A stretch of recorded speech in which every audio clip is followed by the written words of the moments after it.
نحمدہ ونصلی علی رسولہ الکریم اما بعد فاعوذ باللہ من الشیطان الرجیم بسم اللہ الرحمن الرحیم۔ تعصب اور عصبیت رکھنے والا جہنم کا ایندھن بنے گا۔ مسند احمد کی روایت ہے، نبی کریم صلی اللہ علیہ وسلم کے پاس دو شخص آئے، ان میں سے ایک کہنے لگا میں فلاں بن فلاں ہوں، تم کون ہو؟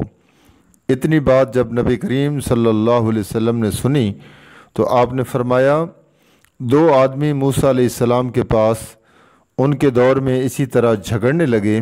ان میں سے ایک کہنے لگا تم کون ہو؟ فلاں بن فلاں ہو، اور میں فلاں بن فلاں بن فلاں بن فلاں۔ اسی طرح اس نے اپنے 9 نسب یعنی باپ دادا گنوائے، اور جو سامنے تھا اس نے کہا میں تو اسلام سے تعلق رکھتا ہوں، میرا تو کوئی خاص تعارف نہیں ہے۔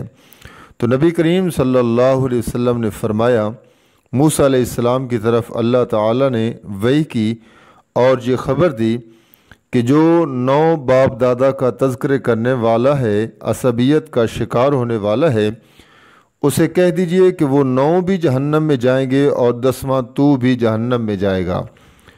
اور دوسرا آدمی جس نے اپنی آپ کی نسبت اور باپ دادا کی نسبت اسلام کی طرف کی اور صرف 2 کا تذکرہ کیا، وہ 2 بھی جنت جائیں گے اور تیسرا یہ شخص بھی جنت میں جائے گا۔ اپنی نسبت اسلام کی طرف کرنا یہی وہ منہج ہے جس سے آدمی تعصب اور عصبیت سے بچ سکتا ہے، وگرنہ جو شخص تعصب اور عصبیت کا شکار ہو گیا وہ شخص یقیناً جہنم میں جائے گا۔